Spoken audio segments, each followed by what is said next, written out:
Yeah. जैसे इतने सारे सब्सक्राइबर्स हैं, एसआर पे स्टोरीज करके एक यूट्यूब चैनल है जिसपे आप हॉरर स्टोरीज कवर करते हो जो लोग आपको भेजते हैं। Hmm.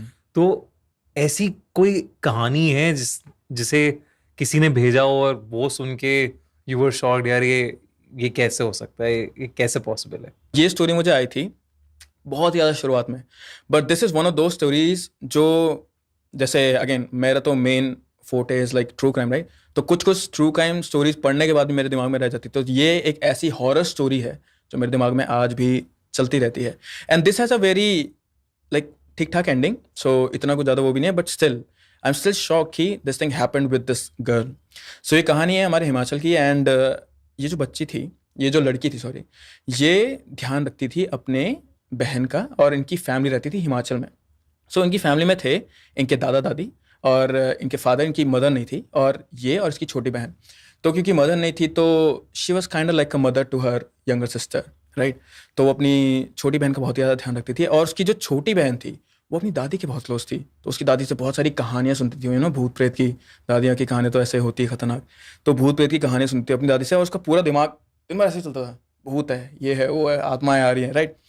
एंड फॉर्चुनेटली बोल रहा हूँ, अनफॉर्चुनेटली बोल रहा हूँ, उनके घर के सामने पे एक कब्रिस्तान था, ठीक है? सो उसका तो और भी ज़्यादा इंटरेस्ट था उसकी छोटी बहन का उसमें। तो एक बार क्या हुआ कि हिमाचल से इसके दादा दादी तो लाइक वहीं पे थे, सॉरी उसके दादा दादी छुट्टी पे जा रहे थे हिमाचल से कहीं, तो उन्होंने अपने कज़न बड़े भाई को बुला रखा था उनके घर में। तो अब इनके घर में है 3 लोग। तो रात में क्या हुआ कि दिस गर्ल वो सो गई, उसका भाई सॉरी वो और उसकी छोटी बहन एक कमरे में सो रहे थे, और उसका भाई एक कमरे में सो रहा था। और ये भाई कजन भाई है? कज़न भाई सिर्फ उनके साथ रहने आया था, क्योंकि दादा दादी नहीं थे ना वहाँ पे उस टाइम पे। एंड जब रात हुई तो उसकी बहन दोबारा से, हमेशा से पहले वो आवाज़ें निकालती थी अपनी बड़ी बहन को डराने के लिए कि छोटे बच्चे करते हैं। बट इस बार जब उसने आवाज़ निकाली, तो आवाज़ निकालने से पहले शी जस्ट स्टूड, एकदम से खड़ी हो गई वो। एंड वो ग्राउल करता है ना, जैसे गले से ऐसे करके जो आवाज़ आती है, तो वो कर रही थी वो। And she had never done this thing पहले, क्योंकि पहले वो बहुत ज़्यादा बनावटी आवाज़ में अपनी बड़ी बहन को डराने के लिए ये चीज़ करती थी। वो मजाकिया था, ये थोड़ा सा हाँ, serious like even tone she थी। फेल्ट कि this is not her, she never does this thing, this is not her. तो वो खड़ी हुई, उसने ऐसा करना शुरू करा, एंड उसकी बड़ी बहन खड़ी हुई, उसने कहा प्लीज़ मजाक मत कर, मुझे सोने दे, बहुत रात हो गई, राइट? मजाक मत कर। एंड जैसे वो ऐसे हिला रही थी, बोल रही थी सो जा, तो वो वापस सोने गई। लेकिन उसकी छोटी बहन, नॉर्मली वो क्या करती थी, वो वापस सो जाती थी कि मेरी बड़ी बहन नहीं रहती, मैं सो जाती हूँ। लेकिन this time she was not buzzing, वो हिली भी नहीं। तो वो ऐसे जब बैठी हुई थी, आवाज़ें निकाल रही थी, एंड दोबारा उसकी बड़ी बहन खड़ी हुई, उसने कहा प्लीज़ सो जा। एंड शी जस्ट लाइक उसकी तरफ देखा उसने, and she just looked at her, वो देखती रही, एंड दैट स्कैर्ड हर, ठीक है? पर फिर उसने उसे लाइक अपना डर हटाने के लिए बोल लो, या फिर अपने आप को दिलासा देने के लिए बोल लो, उसने अपनी बहन को चिल्ला के बोला प्लीज़ सो जा, मुझे परेशान मत कर, और वो सो गई। एंड जब वो सोई थी तो वो बस ये प्रे करी थी कि कुछ हुआ ना हो मेरी बहन के साथ। लेकिन फिर थोड़ा टाइम बाद, जैसे चादर के अंदर तुम लोग सर डालते हो तो you can still feel the movement ना, बेड में तो फील हो ही जाता है। So she felt this thing कि उसकी बहन भी सो गई, तो उस दिन उसकी आंख लग गई थी। अगले दिन जब लोग सुबह उठे तो उसने अपने भाई को बताई ये चीज़ कि कल रात छोटी बहन के साथ ये हुआ। एंड उसने कहा नहीं नहीं कुछ नहीं है, मजाक कर रही होगी, ऐसा करती रहती हो, ये चीज़ मजाक है ना। तो उसने कहा कि ठीक है मैं उससे बात करता हूँ ना। उसकी जो छोटी बहन थी वो बहुत ज़्यादा चुलबुली थी, दिन भर घर में भागना कूदना है ना, हमेशा हर एक को परेशान करना, ये करती रहती थी। उस दिन वो अपने कमरे में थी, वो लोग ऊपर वाले कमरे में रहते थे, और उस दिन वो अपने कमरे में थी और बस खिड़की से झांक रही थी वो नीचे, जिधर साइड कब्रिस्तान था उधर साइड, ठीक है? तो झांक रही थी, उसके बड़े भाई ने उसे बोला कि आ जाओ हमारे साथ नीचे, हम लोग खाना खुना खा रहे हैं खाना खुना खा रहे हैं, तुम भी चलो हमारे साथ, राइट? शी वाज लाइक नहीं, वो बस सर हिला रही थी और कुछ बोल नहीं रही थी बेसिकली। तो उसके भाई ने सोचा कि शायद से कुछ हो गया होगा, maybe she doesn't want to talk, कुछ होता है, राइट? तो उसने उसे परेशान नहीं करा, उसने उसकी बड़ी बहन को बोला कि कुछ नहीं है, and they just spend that day. छोटी बहन अभी भी ऊपर वाले कमरे में ही है। अब क्या हुआ कि रात हुई दोबारा से, तो वो वहाँ सोने गई उसके साथ।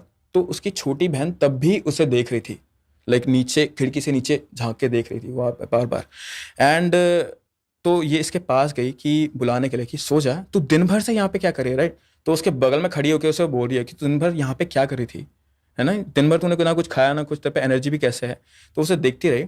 सो उसकी छोटी बहन उस बड़ी बहन ने क्या देखा कि रात का जो रिफ्लेक्शन है, स्पेसिफिकली अगर मैं बोलूँ, जब चांद हल्का सा रहता है ना, तो ब्लू सी लाइट आती है, तुम्हें पता होगा, ब्लू वाइटिश सी लाइट होती है। It gets reflected back, like खिड़की से अगर देखोगे तो तुम्हारी परछाई भी पीछे पड़ती है, इतना सा जब चांद आता है, समझ गया। ठीक है?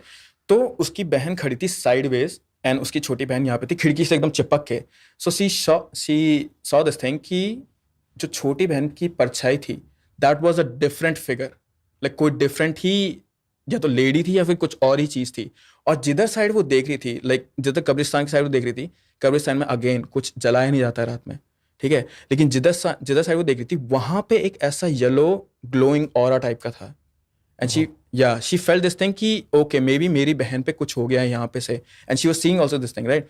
तो उसने दोबारा से अपने आप को ये दिलासा नहीं दिया कुछ बुरा नहीं हो रहा है. उसने अपनी बहन को हिलाया और जैसे उसने उसे हिलाया उसकी परछाई ठीक हो गई थी कांच में.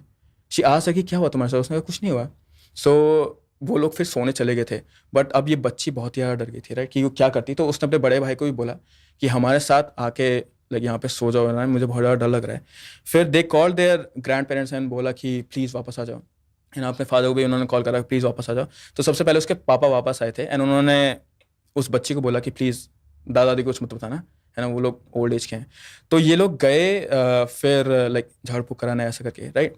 सो नॉर्मली क्या होता है कि अगर तुम लोग जाते हो ऐसे झाड़ फूक कराने जाते हो तो पंडित या फिर जो भी ये लोग होते हैं they can just tell, like instantly they can tell कि इस पे कोई दोष है, कुछ आत्मा है या कुछ ऐसा है. पर जो ये पंडित था ये कुछ बता ही नहीं पा रहा था कि इस बच्चे के साथ क्या हो रहा है, राइट. तो उसने कहा कि मैं तुम्हें ये दे देता हूँ, ताबीज़ देता हूँ, जो भी इन्होंने पहनाया होगा उन्होंने, मैं तुम्हें दे देता हूँ, लेकिन मुझे भी नहीं पता, आई थिंक हमें इसकी पूजा करनी होगी.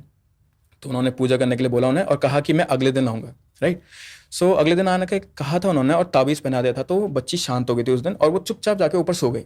अब बड़ी बेटी सब कुछ अपने पापा को बता रही है कि ये हो रहा था, मैंने सच में ऐसा कुछ देखा वहाँ पे. और बड़ा भाई इस चीज़ को डिनाई कर रहा है, ऐसा कुछ नहीं है, ये सिर्फ 2 छोटे बच्चों का वहम है.